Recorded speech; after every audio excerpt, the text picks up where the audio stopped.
Good morning, good afternoon. सबको very good afternoon.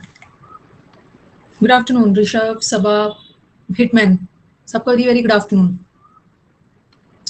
खुशी, Shivpriya, Prince, सीख, सबको very good afternoon. Okay, चलो आज हम लोग फाइनली अपने प्रोनाउंस को खत्म करते हैं. कल मैंने आपको डिफरेंस बताया था who और whom को कैसे आइडेंटिफाई किया जाता है. ठीक है, who वर्सेस whom ये कर लिया था हमने. whose नहीं किया था. ये जो whose है ना, ये पोजेसिव केस बताता है. और जैसा कि आप लोगों को पता ही है कि whose whom पोजेसिव केस बताता है. ये जो who था ये ऑब्जेक्टिव था और ये whom था, सॉरी जो who था सब्जेक्टिव था, whom उसका ऑब्जेक्टिव था और whose उसका पोजेसिव था. और तीनों पर्सन्स के लिए यूज होता है. पर्सन्स के लिए, पर्सन के लिए.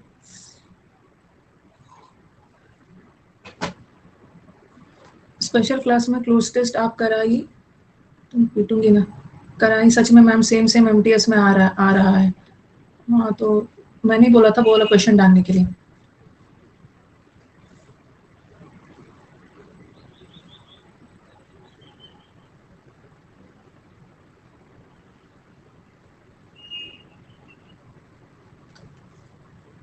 ठीक है,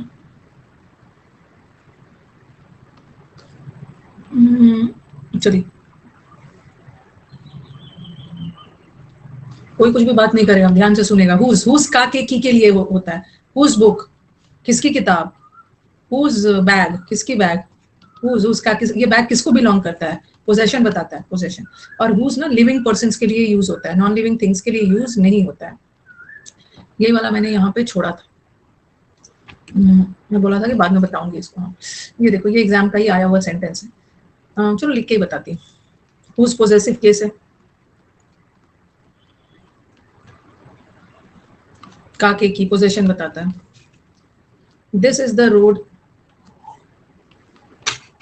this is the road whose inauguration was done by the president. यही रोड है जिसका इनॉग्रेशन प्रेसिडेंट के द्वारा हुआ.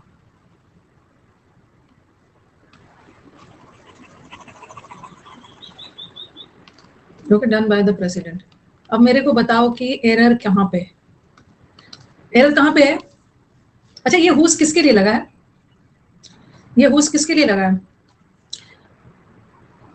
किसके लिए लगा है. रोड के लिए लगा है. सबसे पहले ये हुज, हाँ, जिसका inauguration, this is the road जिसका इनॉग्रेशन प्रेसिडेंट के द्वारा किया गया. चलो अगर रोड के लिए भी लगा है ना, आपने पढ़ा है कि रिलेटिव प्रोनाउन अपने जस्ट पहले वाले नाउन के लिए लगा है. ठीक है, तो रोड तो नॉन लिविंग है. वैसे ये इनॉग्रेशन के लिए लगा था. जिसका, हुज मतलब जिसका इनॉग्रेशन प्रेसिडेंट के द्वारा हुआ. चलो ठीक है, ये हुज तो लिविंग के लिए लगता है, बट अभी तो नॉन लिविंग के लिए लगा है. नॉन लिविंग के लिए लगा है ना. दिस इज द रोड, यही वही रोड है जिसका इनॉग्रेशन प्रेसिडेंट के द्वारा पहले हुआ था. तो गलत है ना. हुज तो पर्सन के लिए लगता है, तो एरर यहीं पे है. हुज नहीं आएगा. अब बताओ कि क्या आएगा. और हु तो नहीं लगा सकते क्योंकि हुज हमारा पोजेसिव है. और जब कोई पोजेसिव हटाओगे तो उसकी जगह पोजेसिव ही लगाओगे ना. हु तो सब्जेक्टिव है, हुम तो ऑब्जेक्टिव है, तो लगेगा नहीं. हाँ, और नॉन लिविंग और हु और हुम तो पर्सन के लिए यूज होता है. अगर मैं लगा दूं दिस इज द रोड, विच लगा दूं, क्या विच लगा दूं तो ये सही हो गया. विच लगा दूं तो सही हो गया. विच मतलब कौन, हमें तो पोजेशन बताना है. हु का पोजेसिव केस हुज बनता है, लेकिन विच का पोजेसिव केस नहीं बनता है. तो वहां पे हमें ऑफ लगाना होता है. हम ऑफ लगा के भी तो पोजेशन बताते हैं. ऑफ लगा के भी तो पोजीशन बताते हैं. तो विच का पोजेसिव नहीं बनता है, तो पोजीशन के लिए ऑफ लगाएंगे ना. दिस इज द रोड, अगर मैं ये भी लिखूं this is the road of which, ये लगा दिया. अब बोल रहे हो ना this is the road of which inauguration. Ma'am of, और क्योंकि पोजेसिव हटाएंगे तो उसके बदले पोजेसिव ही लगाएंगे ना. अकेला विच तो पोजेसिव नहीं होता, ऑफ लगा. ये भी गलत है, ये भी गलत है, बता रही हूँ. क्योंकि अभी ये विच जो है रिलेटिव प्रोनाउन रोड के लिए लगा है. ये ऑफ विच का पोजीशन गलत है. अभी ये रोड के लिए लगा है, लेकिन रोड को डन नहीं किया गया प्रेसिडेंट के द्वारा. जिसका, रोड के लिए नहीं लगा है, जिसका इनॉग्रेशन प्रेसिडेंट के द्वारा हुआ. तो ये जो विच है रोड के लिए नहीं होगा, इनॉग्रेशन के लिए होगा. तो इनॉग्रेशन से पहले आएगा. तो ये सेंटेंस सही कैसे होगा. दिस इज द रोड, यहाँ पे आएगा इनॉग्रेशन ऑफ विच. तो ये रिलेटिव प्रोनाउन है, किसके लिए लगा है? रोड के लिए नहीं, inauguration. Inauguration of which was done by the president, क्योंकि हमें विच रोड के लिए नहीं लगाना, तो रोड से पहले नहीं लगोगे, इनॉग्रेशन के साथ रखो। Inauguration of which, inauguration of which मतलब जिसका इनॉग्रेशन। और एक सेंटेंस देती हूँ, और एक सेंटेंस दे रही,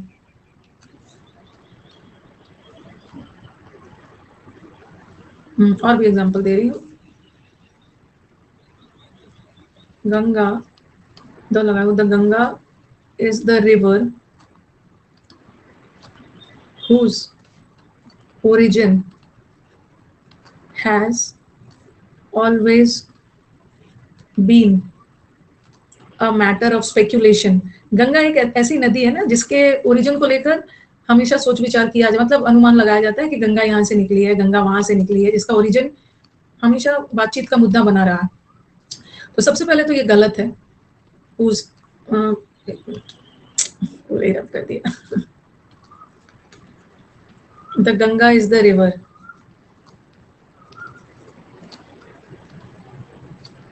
whose origin has always been a matter of speculation। अब ये हुज तो लगेगा नहीं, ठीक है, ये हुज तो लगेगा नहीं, क्योंकि हुज तो पर्सन के लिए लगता है, तो यहाँ पे ये गलत है, हुज नहीं लगा। आप बोलोगे कि मैम ऑफ विच लगा देते हैं, विच लगा देते हैं, ऑफ विच, क्योंकि पोजीशन बताने के लिए अकेला विच नहीं लगेगा ना, ऑफ विच लगेगा। अब ये रिलेटिव प्रोनाउन किसके लिए लगा है? अभी ये लगा है रिवर के लिए। बट गंगा विवाद का मुद्दा नहीं है। गंगा का ओरिजिन, गंगा की उत्पत्ति, गंगा हमेशा बातों में मतलब चर्चे में नहीं है, उसका ओरिजिन चर्चे में है। तो अभी जो ये रिलेटिव प्रोनाउन रिवर के लिए लगा है ना, गलत है।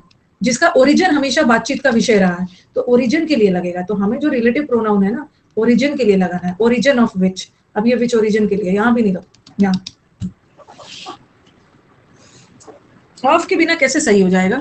विच पोजेसिव केस थोड़ी होता है, जब हुज पोजेसिव है। जब कोई पोजेसिव हटेगा तो उसके बदले कोई पोजेसिव ही आएगा ना। स्पेक्यूलेशन मतलब बात का गेस करना, विवाद का विषय मतलब सोच विचार का विषय बना है। ऐसे विच नहीं लगा दोगे ना, पोजेसिव हटेगा।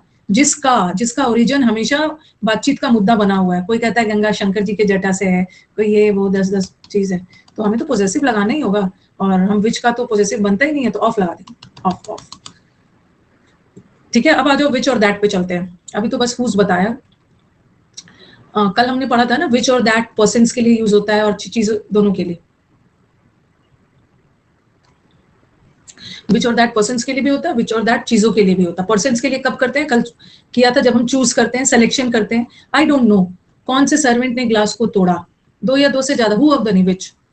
यहाँ भी सिलेक्शन हो रहा है। घर में 2 रूम है और दोनों रूम में से एक किचन की तरफ जाता है। जब भी चूज करना हो तो हमेशा विच लगाओ, चाहे वो विच लोगों के बीच में चूज कर रहे हो या चीजों के बीच में।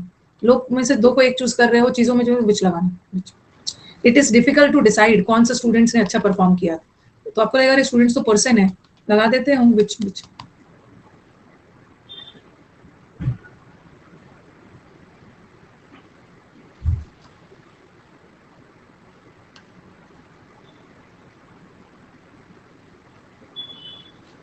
पैसिव नहीं जाएगा ना, विशाल का क्वेश्चन है।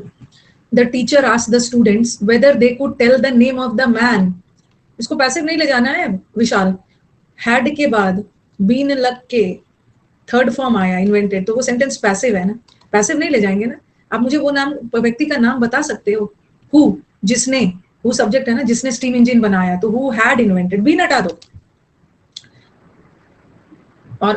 और हैड भी हटा दो, क्योंकि सेंटेंस सिंपल पास्ट में जाना चाहिए। हु इन्वेंटेड लगा दो, हु इन्वेंटेड।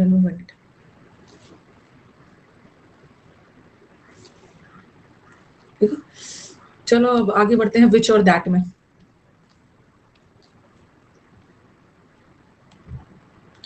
विच और दैट में क्या डिफरेंस है? विच किसी भी चीज के बारे में ना अतिरिक्त जानकारी देता है, ठीक है।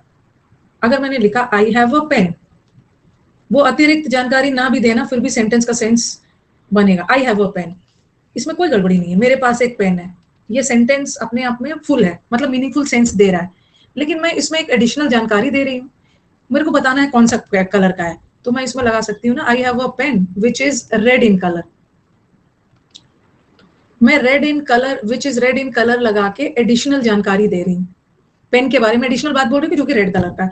अगर मैं एडिशनल जानकारी ना भी देती ना तो इतना दूर तक ये सेंटेंस करेक्ट था, I have a pen, okay. लेकिन विच लगा के मैं क्या कर रही हूँ, कुछ एक्स्ट्रा बात बता रही हूँ, वो पेन जो रेड कलर का था। तो विच किसी भी चीज के बारे में ना एडिशनल जानकारी देता है। अब मैंने लिखा all which glitters is not gold, हर चमकने वाली चीज सोना नहीं होती। तो यहाँ पे देखो, क्या अगर मैं ऑल लगा के छोड़ देती तो सेंटेंस का, यहाँ तो आई हैव अ पेन लगा दे रही थी तो सेंटेंस का मीनिंगफुल सेंस था, ये जोड़ के तो मैंने एक्स्ट्रा बात कहा, नहीं भी जोड़ा होता सेंटेंस का मीनिंगफुल सेंस दे रहा। लेकिन अगर मैं ऑल लगा के छोड़ दूं और इसको ना लगाऊं तो ये सेंटेंस का सेंस नहीं आ रहा ना, ऑल लगा के छोड़ दिया है। इसका मतलब है कि ये मीनिंगफुल जानकारी, मतलब एडिशनल इन्फॉर्मेशन नहीं दिया रहा है, किसी चीज को एक्सप्लेन किया जा रहा है कि जो चीज चमकने वाले ग्रुप में आता है सब सोना नहीं होता। तो यहाँ पे विच मत लगाना, डैट लगाना। विच तो हम तब लगाते हैं ना जब एडिशनल बात बोल रहे हैं, बट यहाँ सोना के बारे में एडिशनल बात नहीं बोल रहे हैं।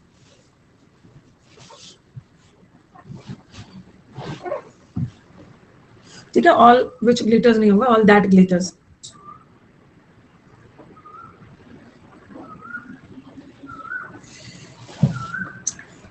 चलो सेंटेंस देखते हैं। I will give you the news, यहां तक तो सही है, मैं तुम्हें न्यूज दूंगा, यहां तक करेक्ट है। और ये बोल के तो मैं अतिरिक्त बता रही हूँ, कौन सा न्यूज, जो मैंने न्यूज़पेपर में दिया, तो विच लगा दू। आई बॉट द पेन्स, यहां तक एकदम सही है, नहीं भी आगे जोड़ो फिर भी सही है। अब मैं पेन्स के बारे में अतिरिक्त जानकारी दे रही हूँ, बट यहाँ तक इनकम्प्लीट है, यहाँ पे एडिशनल जानकारी नहीं दी जा रही, कुछ समझाया जा रहा है। दैट दूसरा, he talked on the phone for hours, वो घंटों अपने फोन पे बात कर रही थी और उसके इस बात करने से मैं इरिटेट हो गई, एक्स्ट्रा बात बोल रही, उसकी बात ने मेरे को इरिटेट किया। वो यहाँ तक सही है, वो कन्याकुमारी गया। अब कन्याकुमारी के बारे में एडिशनल जानकारी, जो चेन्नई से 500 किलोमीटर, तो विच में ना एक्स्ट्रा बात बताया जा रहा है विच लगा के। अगर वो नहीं भी बताता ना तो सेंटेंस का सेंस मीनिंगफुल आता। अब हम करेंगे यूजेस ऑफ दैट। दैट का यूज बहुत इंपॉर्टेंट है। दैट कहाँ कहाँ कैसे कैसे यूज करते हैं।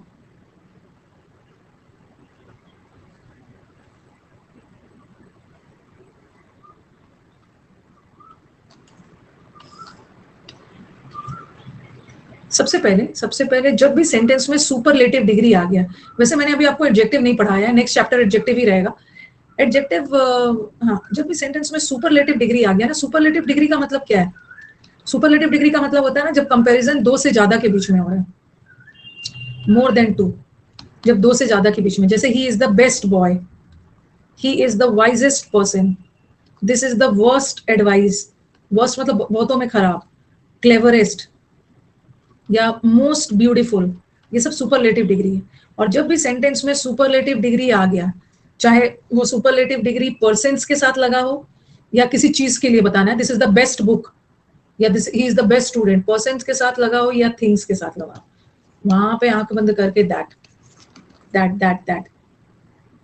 ये देखो सुपरलेटिव डिग्री वर्स वाइज, आपको लगेगा ना ही इज द, अगर ये सेंटेंस ऐसा रहता, ही is the person who helped me,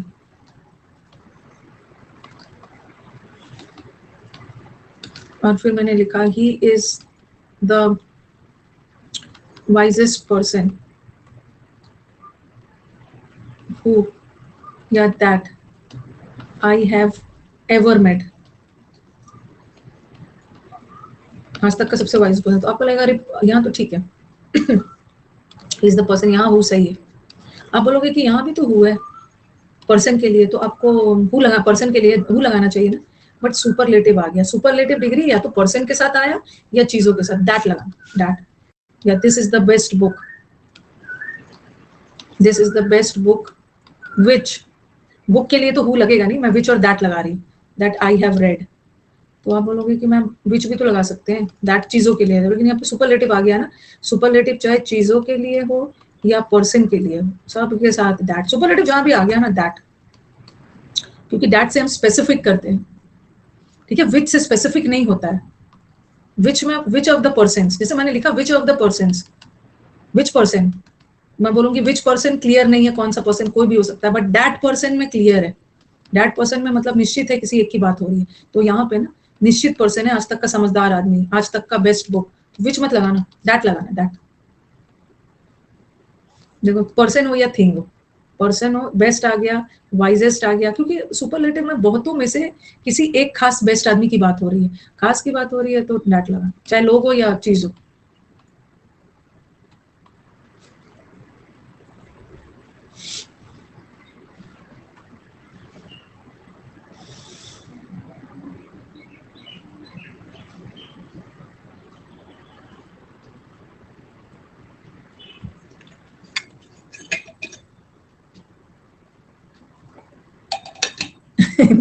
मेरा क्लोज टेस्ट इंप्रूव हो गया है, मेरा PQRS बचा। आपको कैसे पता चला कि आपका क्लोज टेस्ट इंप्रूव हो गया है हितेश?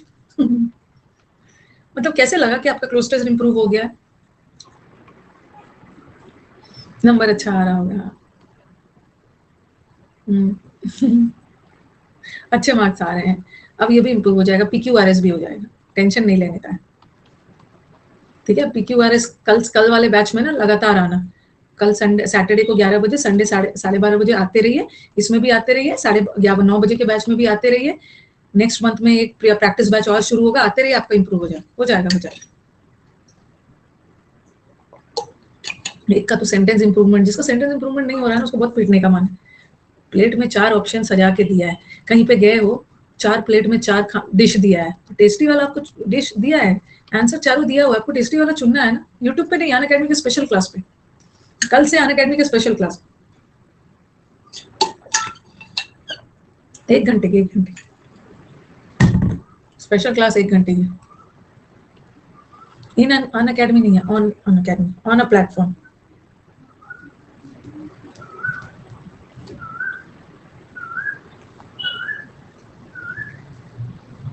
नहीं, संडे को 12:30 बजे, सैटरडे को 11 बजे, संडे को 12:30 बजे। अरे बिगिनर का स्पेलिंग देखो, बिगिनर्स के लिए बैच शुरू हो रहा है, क्लोज टेस्ट और PQRS बेसिक लेवल्स। ठीक है, सैटरडे है ना कल, सैटरडे को 11 बजे, सैटरडे संडे, और संडे को आपके सोने का टाइम होता होगा 12:30 बजे। बिगिनर में ना डबल एन होता है, बिगिन में सिंगल एन होता है, बिगिनर में डबल।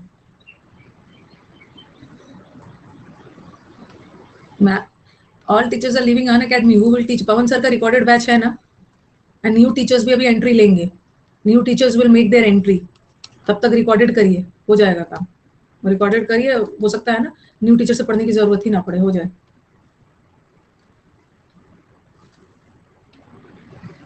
अब आ जाओ, एक तो सुपरलेटिव डिग्री के साथ दैट का यूज होता है, पहले लिख लो, यूजेस ऑफ दैट लिखो, सुपरलेटिव डिग्री के साथ दैट यूज होता है। अब दूसरा लिखो,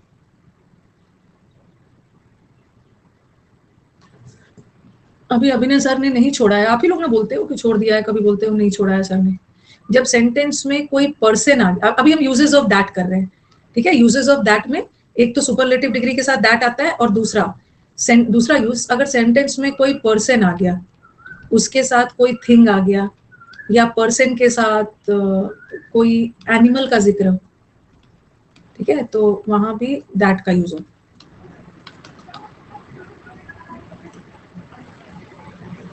उनका स्पेशल क्लास शो हो रहा है ना, तो देखिए, तो उनसे करिए, सबसे पुराने टीचर है अनअकैडमी के।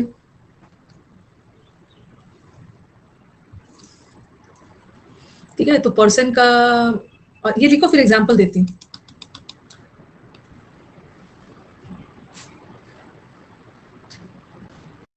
आप शैलेंदु ना, मैंने एक डिस्क्रिप्टिव का बैच पढ़ाया था, आप उसको, आप सौरभ से बोलना, अभी अनअकैडमी के स्टूडेंट हो ना, तो अगर मैंने डिस्क्रिप्टिव का बैच पढ़ाया था, ठीक है मैम, मेरा पटना हाई कोर्ट असिस्टेंट का कैसे तैयारी करूँ, कुछ समझ नहीं आ रहा है, आप मेरे को बताओ कि आपके डिस्क्रिप्टिव में क्या क्या आ रहा है, यही आ रहा होगा ना, एक ऐसे होगा, लेटर वगैरह कुछ होगा, या प्रेसी होगा, यही सब होगा ना,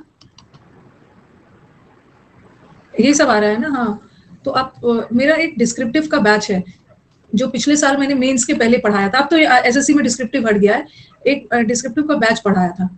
ठीक है, आप मेरे या तो प्रोफाइल पे जाके ना डिस्क्रिप्टिव टाइप करके ढूंढो, मिल जाएगा, उसमें मैंने ऐसे भी पढ़ाया है, लेटर भी पढ़ाया है, प्रेसी भी पढ़ाया है, जाके उसको ढूंढिए, आपको मिल जाएगा। अब क्या नहीं आ रहा है अब तो। हाँ, तो ये वाला पहले आप लिखिए, सेंटेंस में पढ़ो, वो तो लिख लिया है, ये देखो, इसको बाद में पढ़ाऊंगी। इन ए सेंटेंस, अगर पर्सन के साथ कोई एनिमल और थिंग हो, दैट होगा। The lady and her pet dog, lady को देखते हो, तो आपको हु लगाने का मन होगा, पेट डॉग को देखते हो तो विच दैट कुछ होगा, तो ऐसा में ना पर्सन हो या थिंग हो या पर्सन हो या एनिमल हो, वहां भी दैट लगा, दैट के लिए किसी को लाइव क्लास, कई बच्चों तो सब्सक्रिप्शन लिया रहता है, लाइव तो करते ही नहीं, वो तो रिकॉर्डेड करता है, अचानक से आता है जब सिलेक्शन हो जाता है, मैं तो आपका रिकॉर्डेड देखता था। मुझे अपने मीटअप में आधा से अधिक बहुत मिले, पर मैम आपसे बात करके लग रहा है कितने स्लो मोड में आप बात कर रहे हो, हमें आपकी रिकॉर्डेड बैच ना 2x स्पीड में 1.5x में देखने की हैबिट हो गई, सामने से आप कितना स्लो दिख रहे हैं। सेलेक्टेड बच्चे हैं सब, आप अपना कंफर्ट, हाँ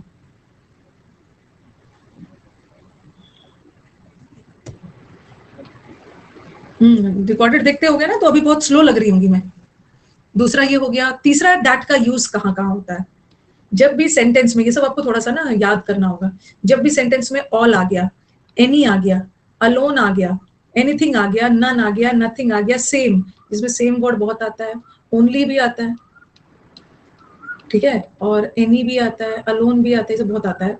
जब भी ये सब आ गया, एवरीथिंग, तो ये सबके साथ आंख बंद करके पर्सन हो या थिंग हो, डैट लगा, डैट।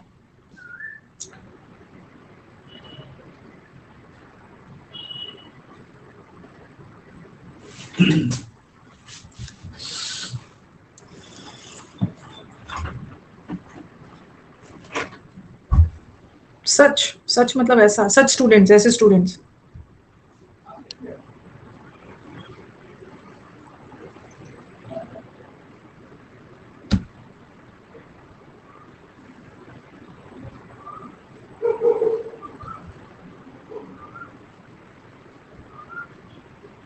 हो गया, अब देखना सेंटेंस।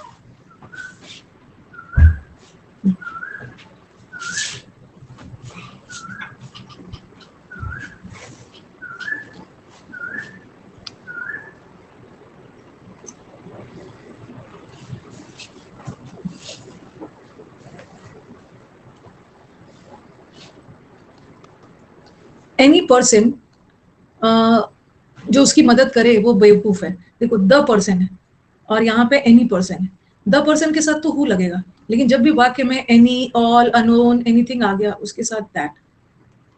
देयर इज लिटिल, वो थोड़ी है जो हम उसके लिए हेल्प कर सकते हैं, उसकी मदद के लिए, लिटिल वर्ड आ गया, फ्यू वर्ड आ गया, उसके साथ भी दैट। ही इज अलोन, वो अकेले ही मैनेज कर लेगा, तो आपको लगेगा अरे ही की बात हो रही है ना, अगर ऐसा रहता है ना, ही is the person who can manage, who लगाती, बट अलोन वर्ड हमेशा अपने साथ, लिविंग हो या non living, that. Nothing word जहां भी आ गया, अब बोलोगे मैम विच भी तो नॉन लिविंग के लिए और दैट भी तो non living, nothing word that. Man is the only animal who can speak नहीं होगा, क्योंकि ओनली वर्ड जहां भी आ गया दैट, सच वर्ड जहां भी आ गया that, he is the person who help me, सही है, बट सेम वर्ड आ गया दैट इज दैट। कुछ वर्ड्स को याद कर लेना है।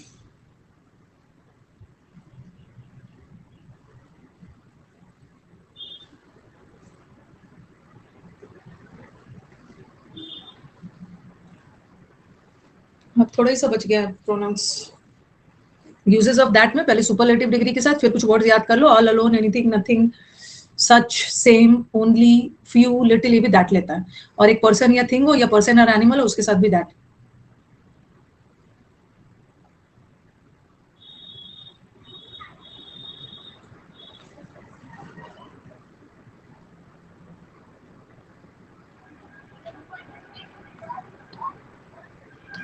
लिख लिया सबने? फोर्थ वाला एक्सप्लेन करिए। ही इज अलोन, अकेले ही सब चीज मैनेज कर लेगा। अलोन वर्ड जो है ना, ये क्या लिखवाया था, लिखवाया था ना अलोन, ये देखो अलोन वर्ड भी जहां आ गया वो भी अपने साथ दैट, दैट।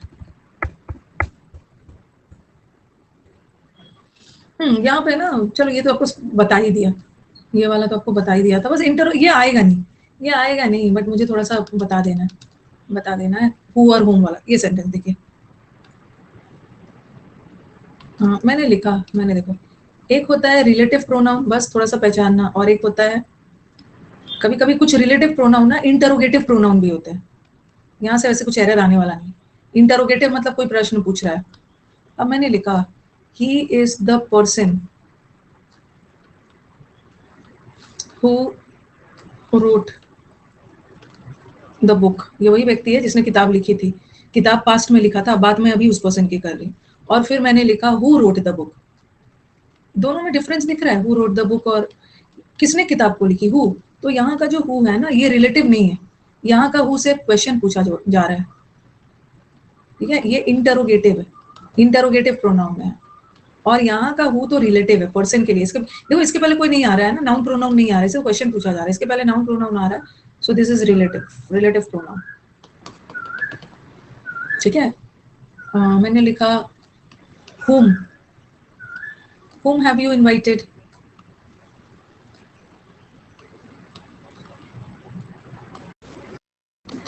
और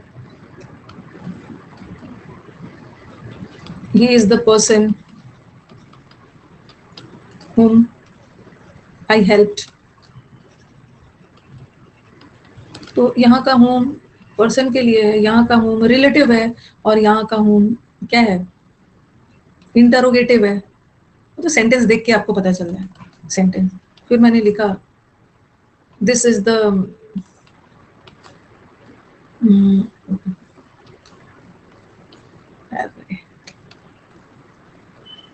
जैसे अभी बताया था ना, I bought the pen, I bought the pen which was red, red colour का था। तो यहाँ जो विच है किसके लिए, पेन के लिए, ये रिलेटिव प्रोनाउन है, रिलेटिव है। और फिर मैंने लिखा विच इज द वे, तो इसके लिए, इससे कुछ एरर्स ऐसे आने वाला नहीं है। बट अगर सीडीएस वगैरह के पेपर में ना हु और हुम आ गया, तो आप तो यही सोचोगे ना कि अरे हाँ, हु और हुम तो हमने रिलेटिव प्रोनाउन में पढ़ा था। बट कभी कभी इंटरोगेटिव भी हो जाता है जब प्रश्न पूछ रहा है, which is the way to the station. और क्या है, जब क्वेश्चन मार्क लगा है, कौन सा रास्ता है स्टेशन का, तो क्वेश्चन पूछ रहा है तो इंटरोगेटिव है, क्वेश्चन नहीं है तो रिलेटिव है, रिलेटिव है, रिलेटिव है। पता होना चाहिए बस आपको।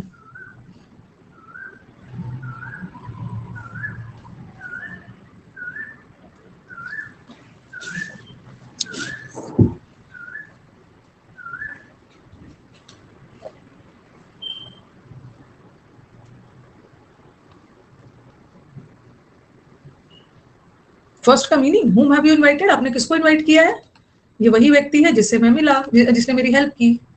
whom have you invited, आपने किसको इनवाइट किया, इनवाइट करने का काम ये किया है, इसको, whom को। अब लास्ट, ये सब तो कर लिया है। एक चीज और बताना है, ये देखो, ये मैंने आपको साथ उसमें भी पढ़ाया है, फिर से एक बार रिपीट कर दे रही हूँ आपको, एक्टिव पैसिव में पढ़ाया है, ठीक है। एक्टिव में पढ़ाया था कि अगर प्रेपोजिशन पहले लिखा है तो whom लगाना, बाय whom was the, याद होगा आपको एक्टिव पैसिव में who और whom करवा रही थी, by whom was the Ramayana written, किसके द्वारा रामायणा रिटन है, याद होगा। अभी 5 मिनट के अंदर प्रोनाउन एंड हो जाएगा। और एक मैंने आपको बताया था कि अगर बाय बाद में हो, who या whom was the Ramayana written by, अगर बाय बाद में आ गया है, यहाँ का बाय बाद में, यहाँ का बाय शुरू में आ गया तो whom लगाना, क्योंकि प्रेपोजिशन के तुरंत बाद ऑब्जेक्टिव केस अगर बाद में आ गया तो who।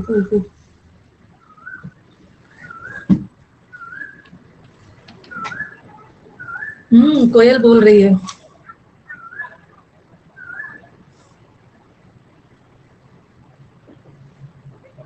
चलो कोयल पे एक इडियम सीख लेते हैं। कोयल कुकूज नेस्ट, कोयल कुकू को बोलते हैं ना, कुकूज नेस्ट किसको बोलते हैं, कुकूज नेस्ट। कोयल के नाम पे एक सीख लिया जाए। नाइटिंगल दूसरी होती है, नाइटिंगल तो कुकू दूसरी है। आप विलेज में हो, शहर में भी कोयल होता है। मैंने बताया था ना, मेरे घर के जस्ट बगल में पार्क है, यहाँ कोयल आती है।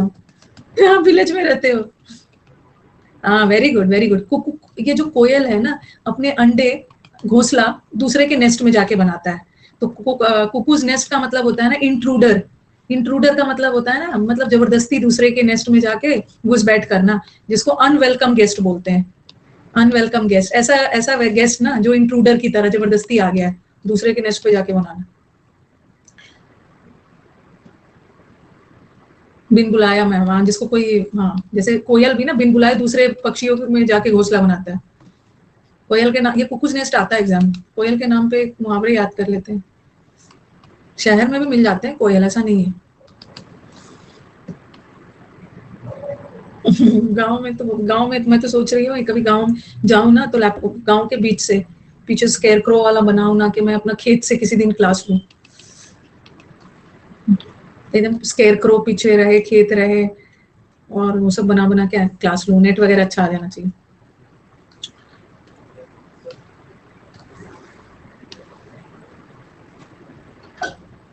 ठीक है, आगे बढ़ते हैं। चलो यही वाला है, एट बाद में है ना, तो हु लगाना, एट पहले आ गया, हुम लगाना, इसे पढ़ा दिया। अब लास्ट है डिस्ट्रीब्यूटिव प्रोनाउन।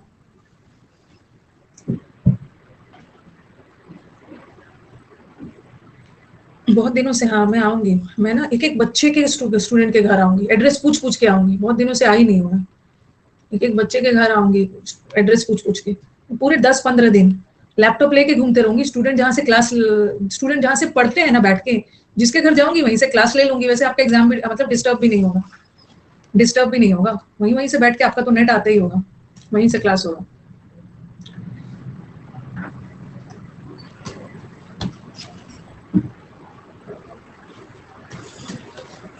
मीटअप घर पे ही होगा, हाँ, वो एकदम पर्सनल इंडिविजुअल मीटअप होगा, घर जा जाके इंडिविजुअल मीटअप।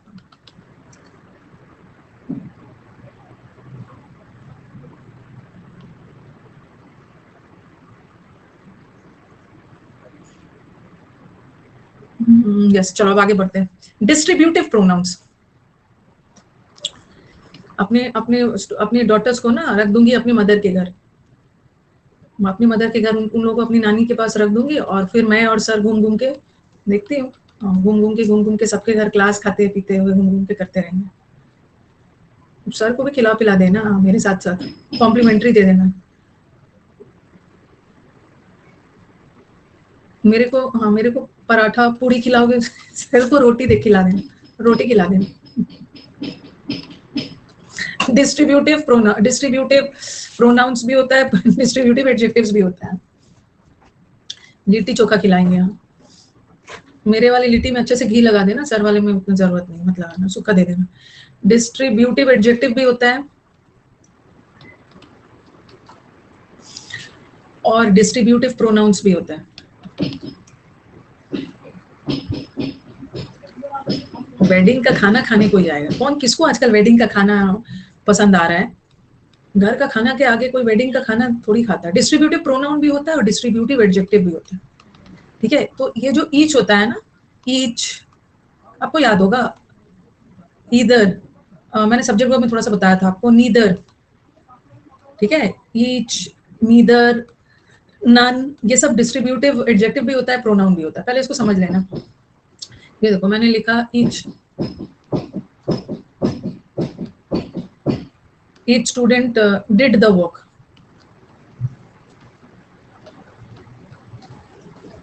और ईच वाज प्रेजेंट, या ऐसा भी कर दिया, ईच ऑफ द स्टूडेंट्स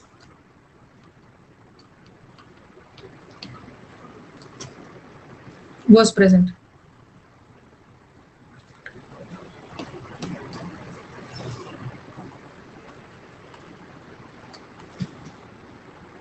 लिखिए,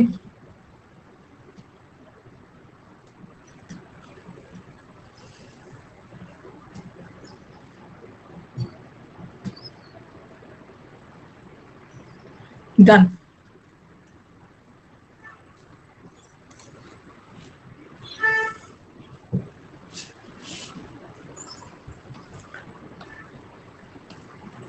ईच स्टूडेंट में ये क्या है? स्टूडेंट नाउन है ना, तो नाउन के साथ तो प्रोनाउन नहीं आता है, नाउन के बदले तो प्रोनाउन आता है। जब नाउन है तो प्रोनाउन की क्या जरूरत? तो यहाँ का ईच डिस्ट्रीब्यूटिव एडजेक्टिव है, बट यहाँ वॉज वर्ब है, वर्ब ने अपना एग्रीमेंट किया है सब्जेक्ट से, सब्जेक्ट होने के लिए नाउन या प्रोनाउन, तो यहाँ का ईच डिस्ट्रीब्यूटिव प्रोनाउन है। और ऑफ प्रेपोजिशन है, प्रेपोजिशन के पहले सब्जेक्ट होने के लिए नाउन या प्रोनाउन, तो यहाँ का ईच भी डिस्ट्रीब्यूटिव प्रोनाउन। और ये डिस्ट्रीब्यूटिव, ईच के बाद जब नाउन लगा रहे हैं ना, उसको डिस्ट्रीब्यूटिव एडजेक्टिव मान लेंगे। अदरवाइज नाउन ना लगा रहे तो वो डिस्ट्रीब्यूटिव प्रोनाउन। जैसे मैंने एवरी नहीं लिखा, क्योंकि एवरी कभी भी प्रोनाउन नहीं होता है, एवरी हमेशा डिस्ट्रीब्यूटिव एडजेक्टिव होता है, प्रोनाउन नहीं होता। इसीलिए एवरी कभी भी वाक्य का सब्जेक्ट नहीं बन सकता। एडजेक्टिव, इसीलिए मैंने यहाँ पे एवरी नहीं डाला, क्योंकि वो सिर्फ एडजेक्टिव। और यहाँ का ईच भी प्रोनाउन ही है, क्योंकि ऑफ प्रेपोजिशन है, प्रेपोजिशन के बाद तो ऑब्जेक्ट आता है, सब्जेक्ट है ईच। और सब्जेक्ट होने के लिए नाउन या प्रोनाउन, तो ईच नाउन नहीं है, डिस्ट्रीब्यूटिव प्रोनाउन। बस अब हमारा खत्म ही है प्रोनाउन।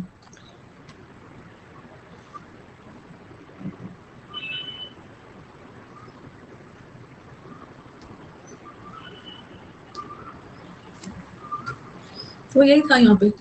और सब्जेक्ट वर्ब में ये सब पढ़ा ही दिया आपको, फिर से एक बार रिपीट कर देती हूँ, क्योंकि सब्जेक्ट वर्ब किसका खेल है? सब्जेक्ट वर्ब खेल है नाउन का, प्रोनाउन का, वर्ब का। सब्जेक्ट वर्ब में ना 3 टॉपिक कवर हो जाते हैं। किसी भी वर्ड को सब्जेक्ट होने के लिए नाउन या प्रोनाउन होना और वर्ब। तो सब्जेक्ट वर्ब एग्रीमेंट में आपने कुछ प्रोनाउन का हिस्सा भी पढ़ लिया था कि each as a pronoun singular होता है तो पोजेसिव भी सिंगुलर होता है। Each of the students did their नहीं होगा, हिज। अगर ऑल होता है तो all the students did their work, did their work.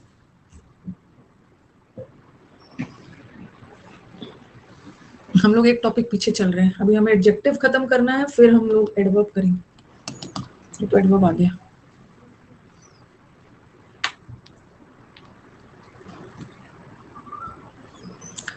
Neither, neither भी सिंगुलर होता है, दोनों में से कोई एक भी नहीं। नीदर, देर मत लगाना। अब neither of the 5 accused, neither के साथ यहाँ पे नाउन तो वर्ब तो सही है, सिंगुलर आता है, बट नीदर 2 के लिए होता है ना, यहाँ 5 दोषियों की बात हो रही है, तो 2 से ज्यादा के लिए नीदर नहीं, none. None none none. He has 3 sons, उसका 3 बेटा है, तीनों में से कोई भी मेहनती नहीं है। नीदर तो 2 के लिए है ना, नन लगाना, नन। एवरी भी सिंगुलर होता है, एवरी एज अ डिटरमिनर अपने बाद नाउन सिंगुलर लेता है, तो वर्ब भी सिंगुलर। एनी भी सिंगुलर होता है, तो एनी के साथ दे नहीं लगाओगे, ही लगाओगे, और ही है तो ट्राइस। और एवरी, अकेला मैन और विमेन रहता ना तो मैं देर लगाती, बट एवरी आ गया। एवरी सिंगुलर होता है, वर्ब भी सिंगुलर और प्रोनाउन भी सिंगुलर, तो आपको लगेगा देर तो नहीं होगा, या तो हिज होगा या तो हर होगा। तो आप बोलोगे ना मैम जब भी जेंडर मेल फीमेल क्लियर नहीं है तो हिज लगा देते, बट यहाँ तो क्लियर है, मैन भी है और वुमेन को देखते हैं तो हर लगेगा। तो हमें देखना है वर्ब के नजदीक कौन है, वर्ब के नजदीक विमेन है, हर लगा। स्टूडेंट होता तब तो मैं हिज लगा देती, स्टूडेंट टीचर में क्लियर नहीं हो रहा है, हिज लगा देंगे। ठीक है, स्टूडेंट टीचर में क्लियर नहीं हो रहा है, हिज लगा देंगे। लेकिन अगर अगर पहला विमेन रहता और बाद में मैन रहता, वर्ब के नजदीक मैन रहता, तब तो मैं हिज लगा। And this is finally the end of what? Pronouns. Good afternoon, एक तो अभी एंट्री हो रही है, गुड आफ्टरनून। हमारा फाइनली प्रोनाउंस खत्म हो गया।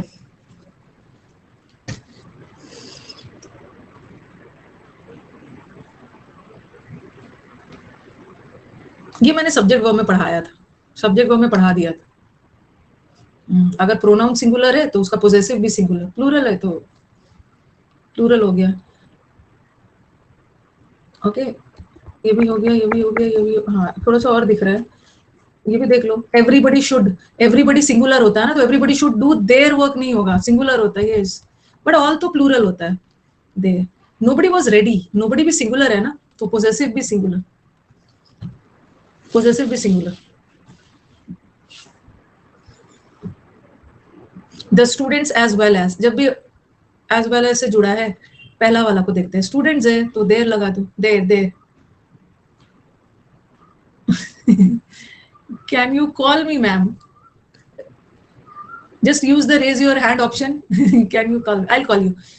He is one of those students. अब मुझे बताओ, ठीक है, he is one of those students who, ये who किसके लिए लगा है? स्टूडेंट्स के लिए ना, relative pronoun their. Neither nor से जुड़ा है, किसको देखना है? वर्ब के नजदीक, वर्ब के नजदीक फ्रेंड्स है, लगा दो ये। एक ही द लगा है, वही सेक्रेटरी भी है और वही ट्रेजरर भी है, his.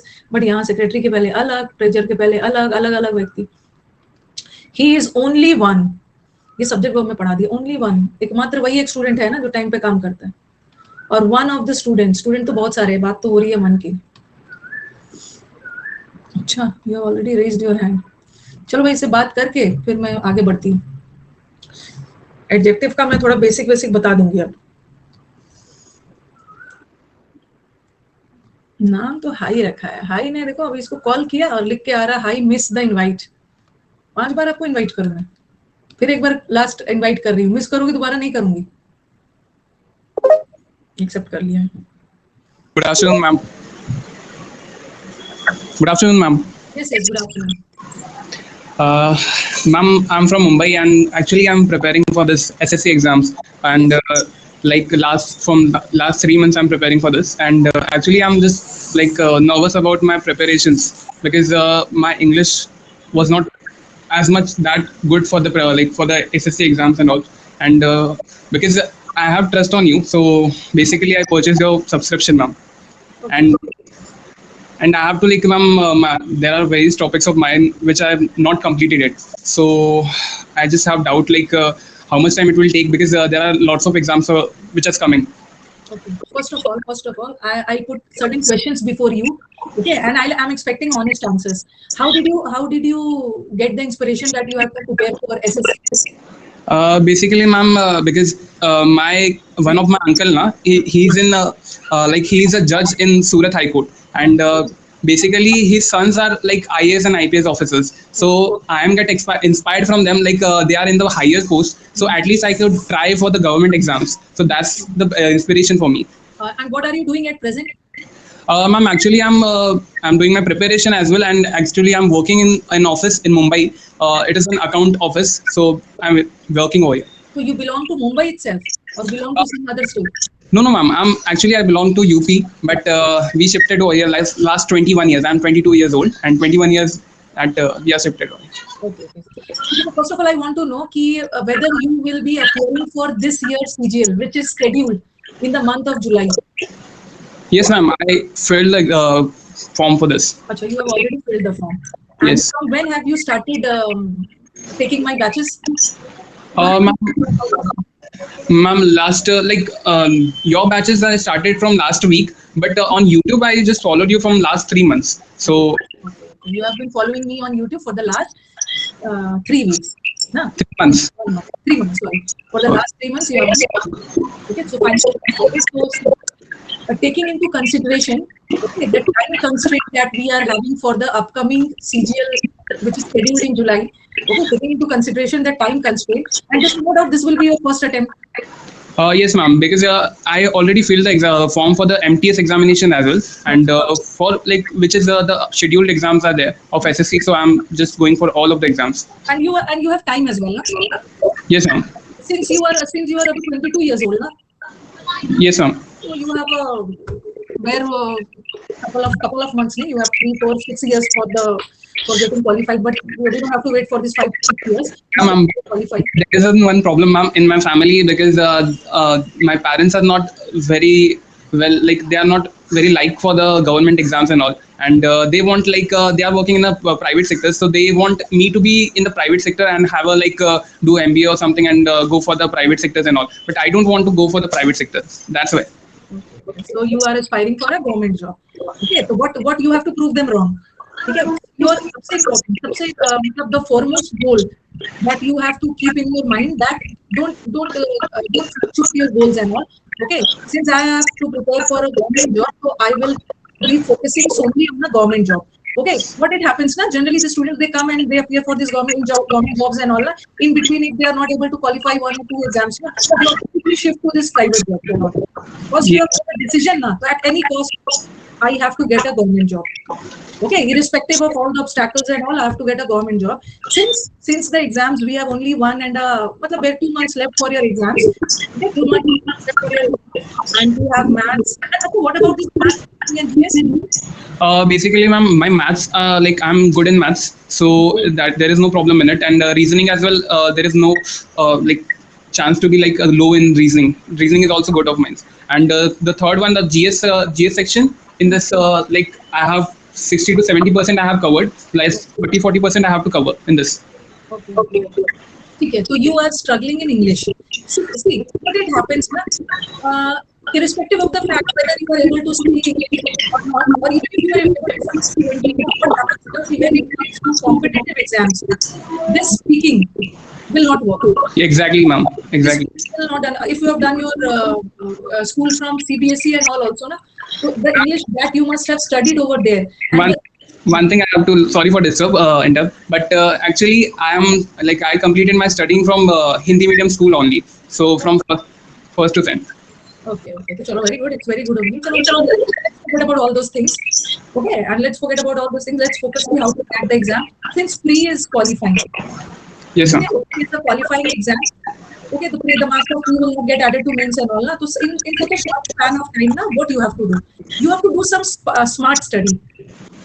Okay, at present, these are the things that I will be guiding you. Because if I ask you na, to do the Samudra Manthan batch, Okay. so that will be not a very proper guidance, taking into consideration that we have a short period of time left for your exam. If I ask you to do Samudra Manthan batch, finally Samudra. So what you have to do na, you can do the Samudra Manthan batch, but after the exams. But Okay. after your pre-exam. Okay. Okay. So what you have to do now? What you have to do? Just go for A to Z series wala batch. Okay. When we are in a shortage of time, na, so instead of banking upon comprehensive batches, go for practice batches. Okay.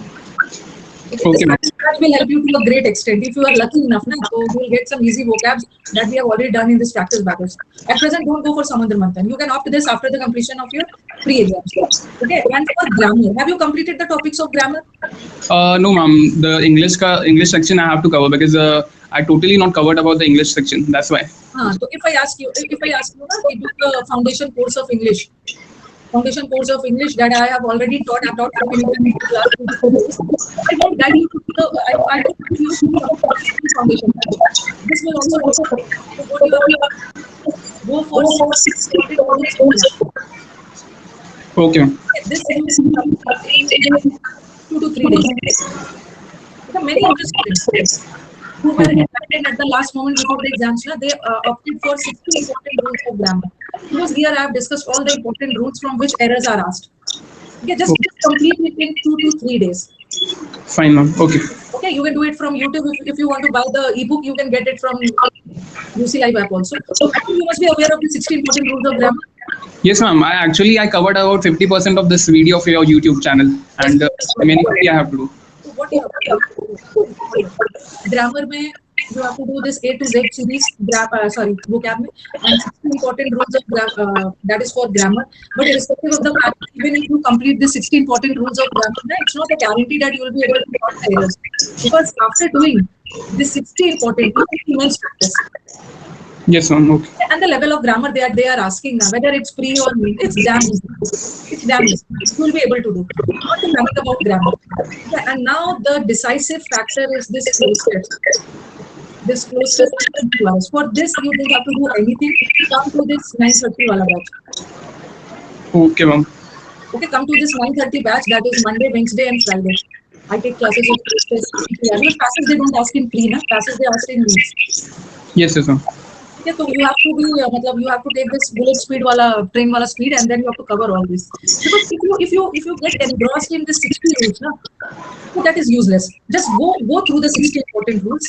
You should be well versed with the rules, but after that, you need immense practice. Just focus yourself on practice. Okay, don't do it twice or thrice, only once. Okay, ma'am. Okay, and anything you have to ask?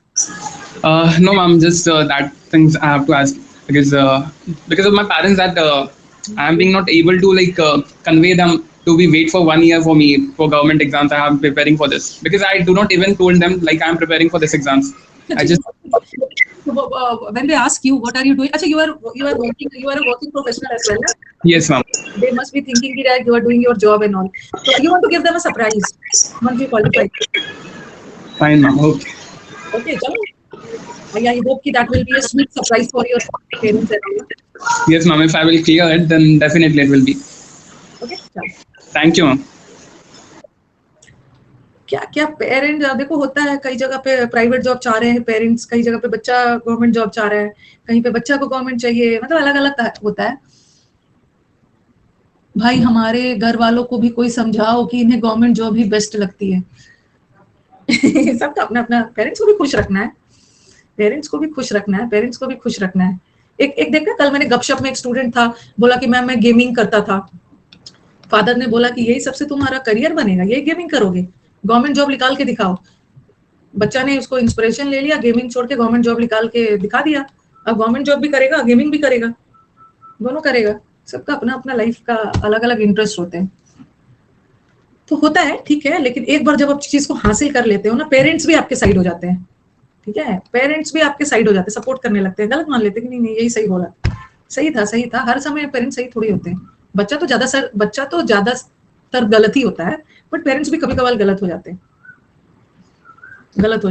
Parents को proof करके दिखाना है, देखो छुप छुप के अपने office में पढ़ रहा है, सुना है कभी छुप छुप के एग्जाम निकाल लिया, एक ही बार लास्ट में सरप्राइज यूट्यूब पर रिएक्शंस आएगा। ये क्या हो रहा है, शिव प्रिया की भी कुछ आदत सुपर्णखा जैसा है, ये क्या बोल रहे हो, क्या बोल रहे हो? ठीक है, तो देखो मैं उसको ये नहीं बोलना चाहती, उसको मैं बोल देती हूँ ना मेरा फाउंडेशन कर लेना, मेरा समुद्र मंथन बैच कर लेना। ये बच्चा तो बेचारा पागल ही हो जाता है 2 महीने ये सब में कर करके। अब टाइम नहीं है, 60 इंपॉर्टेंट करो। आपने देखा ना सीपीओ के स्टूडेंट ने बोला कि 60 इंपॉर्टेंट रूल्स, मतलब ग्रामर बहुत ईजी आ रहा है। अब समुद्र मंथन करने का समय नहीं, A to Z वोकैब को ना बार बार बार बार प्रैक्टिस करो, बार बार बार बार प्रैक्टिस करो, याद ही हो जाए। और क्लोज टेस्ट इतना करते करते बहुत ज्यादा टाइम है, मैथ्स रीजनिंग को भी करना है, तो क्लोज टेस्ट और मेरे साथ आके कर लो, हो जाएगा हो जाएगा। शिव प्रिया अगर सामने होती ना तो इतना उठा के आपको पीटती ना वो। शिव प्रिया आपको सुपर्णखा वाला है, लग रहा है ना सुपर्णखा को आप कितने क्लोज से जानते हो।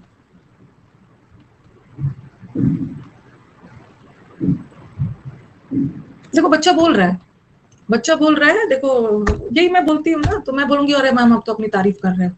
देखो बच्चा लिख के भेजा है 60 इंपॉर्टेंट रूल ऑफ ग्रामर ना, लास्ट मोमेंट में तो रामबाण है। मैम आपके 60 इंपॉर्टेंट रूल्स वीडियो से एमटीएस के सारे क्वेश्चंस बन गए और वो कैब भी आपकी ही, वो मेरा वो कैब नहीं है। Thank you. 60 important rules of grammar last में पढ़ लो।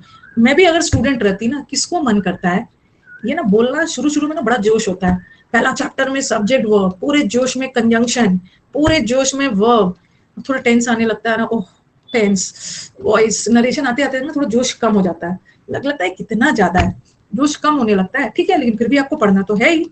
अब लास्ट मोमेंट में आप रिवीजन चाहते हो तो फिर से आपके लिए पॉसिबल नहीं है सब कर लेना, बच्चे कर भी लेते हैं, ठीक है बच्चे करते भी है, लेकिन लास्ट मोमेंट में 60 इंपॉर्टेंट रूल्स चले जाओ। 60 इंपॉर्टेंट रूल्स में 4 दिन में खत्म कर दो, 4 दिन में खत्म कर दो और उसके बाद झोंक दो प्रैक्टिस में।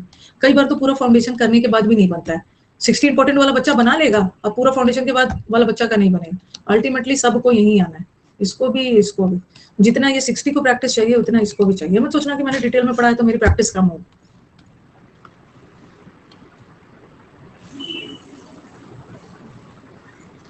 क्या पूछना चाहते हो शुभम? डाउट भेजा है इन्होंने, चलो भाई इसने डाउट भेजा है, टेंस तक आते आते हैं। क्या क्या भेजा है शुभम, क्या पूछना चाह रहे हो? बस 2-3 भेज दोगे और आप समझते रहिए कि क्या भेजना है, सब पढ़ा दिया है। कौन सा क्वेश्चन है बताएंगे तब तो, कौन सा क्वेश्चन बताना है? डेफर का क्या मतलब होता है? डेफर करने का मतलब होता है पोस्टपोन करना, स्थगित करना, और उसका स्टेटमेंट मेरे स्टेटमेंट से डेफर नहीं कर रहा है, डिफर, डिफर मतलब अलग। ये बताना आई हैव ऑर्डर्ड, यहाँ पे क्या एरर है? जब मैंने आपको नाउन पढ़ा, अच्छा अभी मैंने आपको शायद मैंने आपको वर्ब में ये पढ़ाया है कि ऑर्डर अगर वर्ब का काम कर रहा है उसके साथ फॉर प्रेपोजिशन नहीं लगेगा, या तो प्रेपोजिशन चैप्टर में पढ़ाया। ऑर्डर वर्ब का काम कर रहा है, फॉर मत लगाना। और वन अभी पढ़ाया है ना प्रोनाउन में, वन का पोजेसिव वंस होता है। अपने सक्सेस की ना ज्यादा गुणगान नहीं करनी चाहिए, no error, no error. One का पोजेसिव वंस होता है ना। गायब हो गया, कुछ बोल ही नहीं रहा है, कुछ बोल ही नहीं रहा है।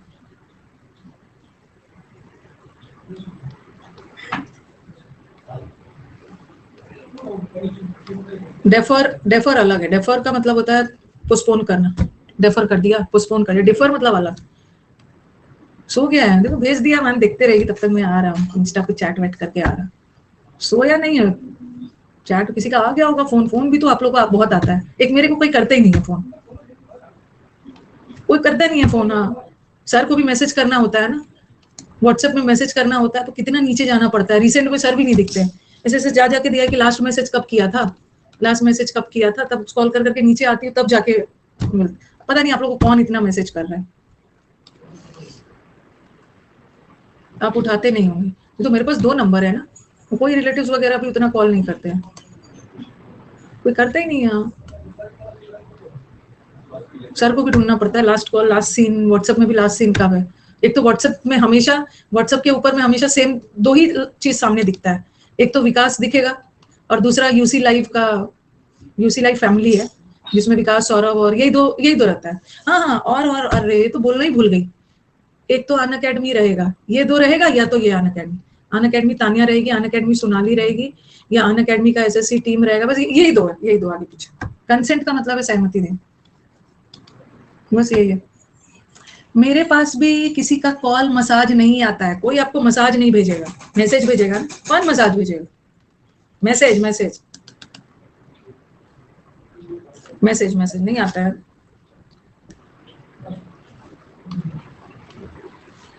तो हमारा प्रोनाउंस खत्म हो गया है। एडजेक्टिव का बेसिक बता देती हूँ, बेसिक कर लेते हैं, मंडे से जब हम लोग आएंगे तो स्टार्ट करेंगे। टाइपिंग गलत हो गया, मैं समझ गई, लेकिन ध्यान रखना है कि नहीं, मतलब मैं समझ सकती हूँ, बट मेरे को ध्यान रखना है ना, क्योंकि मुझे याद है मेरे हम लोग की सोसाइटी में सेक्रेटरी ने ना ऐसा कुछ लिख के भेजा था। सेक्रेटरी, जनरल सेक्रेटरी लिखा था और अपना नाम ऐसा ऐसा कुछ साइन किया था, ऐसे ऐसे करके। तो ये कुछ और टाइप हो गया था, ठीक है। तो ग्रुप में ना ऐसा ऐसा कुछ और टाइप होके आ गया था, जिसका मजाक बना दिया था सबने। तो ध्यान रखना है टाइप करने के पहले। क्या है, मैं बेसिक भी तभी बताना न्यू बच्चों के लिए हूँ मैं, तो डांटना मत। अच्छा, स्पेलिंग टेस्ट भी आता है एग्जाम में? स्पेलिंग टेस्ट तो आता है एग्जाम में, स्पेलिंग टेस्ट तो आता है ना। चलो एडजेक्टिव का बेसिक बता देती हूँ, ऑटो करेक्ट के चक्कर में, इसीलिए मैंने वो ऑटो करेक्ट वाला ही ऑफ कर दिया। मैं अपना पूरा पूरा टाइप करती हूँ,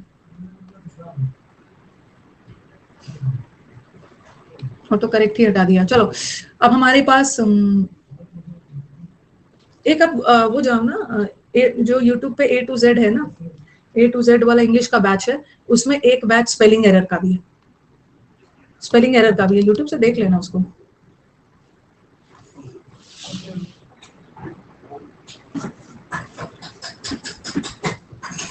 तो क्या किया जाए, एंड किया जाए या बताओ आप लोग, जैसा बोलो। मैं आपका एडजेक्टिव भी शुरू कर सकती हूँ, एडजेक्टिव आप चाहो तो मैं शुरू कर सकती हूँ। इंट्रीगिंग का मतलब होता है सरप्राइजिंग।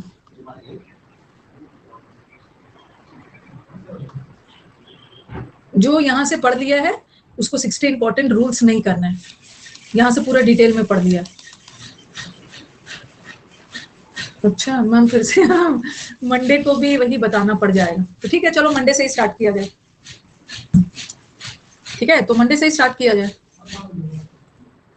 इम्पैक्ट, इम्पैक्ट का मतलब होता है प्रभाव, effect, effect.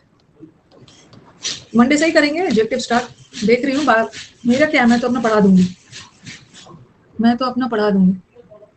Last time revision के लिए कर सकते हैं, हाँ सब पढ़ लिया और लास्ट में रिवीजन करना है। मैंने मना किया है ना, लास्ट में 60 इंपॉर्टेंट रूल्स में भी रिवीजन मत करना। मैं रिवीजन का बैच लेके आ रही हूँ इस मंथ के लास्ट में या जून में। बैच में भी कर लोगे ना तो आपको, बैच में होता है कि थोड़ा सा चीजें याद रह जाती है जब सामने आके करते हो।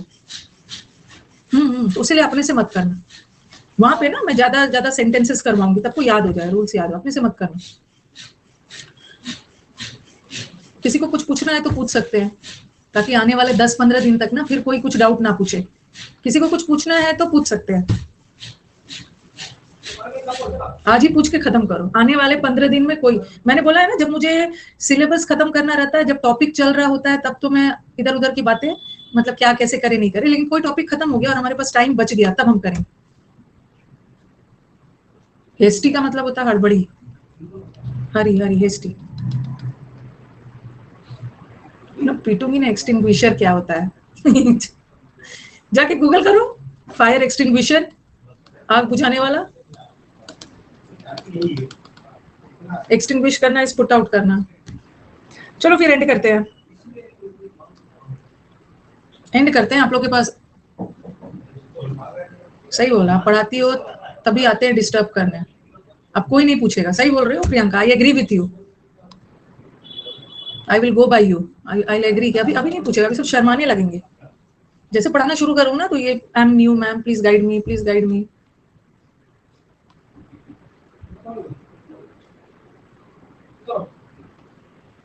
आपका हितेश ये सुपर्णरेखा और शिवप्रिया के अगल बगल आप घूम रहे हो, आपका यही डाउट है। बता दिया ना, जूनियर कोर्ट असिस्टेंट वाला के लिए एक मेरा डिस्क्रिप्टिव का बैच है, अनअकैडमी पे जाइए, ढूंढिए, आपको मिल जाएगा, मिल जाएगा। अनअकैडमी पे ही है, बहुत डिटेल में पढ़ाया था डिस्क्रिप्टिव सारा, मतलब जब तक पढ़ाया था उस तक का, उस समय तक का करेंट टॉपिक्स, आजादी का अमृत महोत्सव पिछले साल वाला सब था।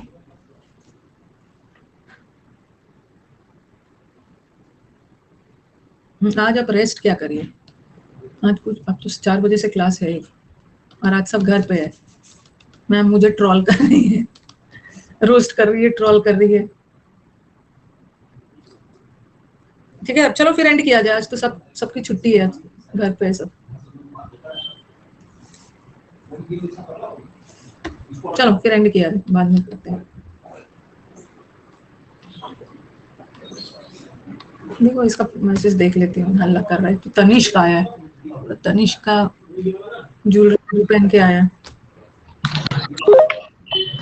हेलो, यस, मैम मेरा एमटीएस का एग्जाम है और मेरा इंग्लिश पूरा कुछ भी नहीं है, पढ़े हैं, कैसे क्या होगा? कहाँ थे इतने दिन? मैम टाइम नहीं मिल पाया, थोड़ा बिजी हो गया। टाइम आपका एमटीएस कब है? जून में? यही जी, जून वाले में है जी जी। तो आप मुझे, हाँ मई में 23 मई को है मैम। पहले तो सामने आओगे तो इतना पीटूंगी ना, पहले आपको सामने आओगे। कहाँ से हो? बिहार में। बिहार के जो बच्चे हैं वो इतना इररिस्पॉन्सिबल होते हैं। जी मैम, स्टेटस मैं देख रखा हूँ ना, तो ये 23 जून का है सर, 23 जून का मैम, डेट में भूल रहा हूँ मैं थोड़ा। अच्छा चलो, जो भी 23 जून हो, 23 मई हो, ठीक है। मतलब मई तो शुरू में खत्म हो जाएगा, 23 जून होगा जरूर। जी जी, 23 जून ही है मैम। तो पहले मेरे को बताओ कि मैथ्स रेडी है? मैथ इधर कोई दिक्कत नहीं, मैथ रीजनिंग ये सारा कुछ ठीक है मैम। और जीएस मतलब कि बहुत सारा हो जाता है, मतलब कि 18 क्वेश्चन तक सही हो जाता है, 18-20 ऐसे रहता है, 15 ठीक ठाक है। इंग्लिश ज्यादा दिक्कत होता है। अब मेरे को बताओ कि आपने इंग्लिश के साथ ना इंसाफी क्यों की, इतना भेदभाव क्यों किया, क्यों नहीं पढ़े? मैम पढ़े थे, पटना में क्लास किए थे स्कैनर सर के पास, बट थोड़ा सा अच्छा इतना डीपली नहीं पढ़ा पाए। ओके, आपने प्रैक्टिस वगैरह में, आपकी प्रैक्टिस वगैरह में कमी रह गई है? जी जी मैम, बहुत ज्यादा। ये आपका पहला अटेम्प्ट है? नहीं मैम, ये मेरा दूसरा तीसरा होगा अटेम्प्ट। अच्छा, दूसरा तीसरा अटेम्प्ट, तभी भी आपने सीरियसली नहीं लिया है? सीरियसली जरूर लिया मैम, बट थोड़ा सा ना इसमें निगेटिव ज्यादा हो जाता है। और मैथ ये सब रेगुलर रिवीजन ये सब हमेशा रहता है, प्रैक्टिस में रहते हैं, लेकिन ये थोड़ा सा इंग्लिश में दिक्कत होता है ज्यादा, इसलिए। ग्रामर का पूरा टॉपिक कर लिया है? मतलब कि जनरली जैसे मैं हिंदी मीडियम से, तो ये ग्रामर पूरा मेरा कंप्लीट है, बट एज ए एरर जो होता है वो वैसे नहीं है। हाँ, तो आपको ग्रामर आपने पढ़ लिया है ना, तो आपका फिर से ग्रामर पढ़ने की जरूरत नहीं है, अब आप सिर्फ प्रैक्टिस करोगे। तो प्रैक्टिस मैम रूल ये सारे जितना जैसे आप बता रहे हैं, जितना डीपली रूल होता है इस टाइप से नहीं पढ़े हैं, जो एक नॉर्मली जैसे होता है 10th लेवल का ये सब होता है वैसे पढ़ाए हैं सर। अच्छा चलो कोई बात नहीं, आप क्या करो ना, अभी इस बार एमटीएस का एग्जाम में आप भी वही करो, एक बार 60 इंपॉर्टेंट रूल्स ऑफ ग्रामर को, कितने दिन में खत्म हो जाएगा आपका 60 इंपॉर्टेंट रूल्स बताना? जितना लंबा होगा, 1 से 2 दिन 3 दिन जितना होगा, रेगुलर मैं कोशिश ये कर रहा हूँ कि 7 से 8 घंटा, अभी 2-4 दिन 10 दिन तक लगातार मैं इसी पे फोकस करूंगा। कैसे कि 60 इंपॉर्टेंट अगर लगे रहोगे ना, 4-5 दिन में आराम से खत्म हो जाएगा। जी, तो वही वो लिंक कैसे मिलेगा, वो मैं आपको डाउट में भेज, ऐसे ढूंढ भी रहा हूँ कि 60 जी। इस पे कॉल करना, इस पे, ये सौरभ का नंबर है, ये आपको हेल्प कर देगा। आप ऐसा करो, आपको मैं बता रही हूँ, अब आप क्या करो, अब जी मैम, नंबर नहीं लिख पाया है ना, तो मैं हाँ बता रही।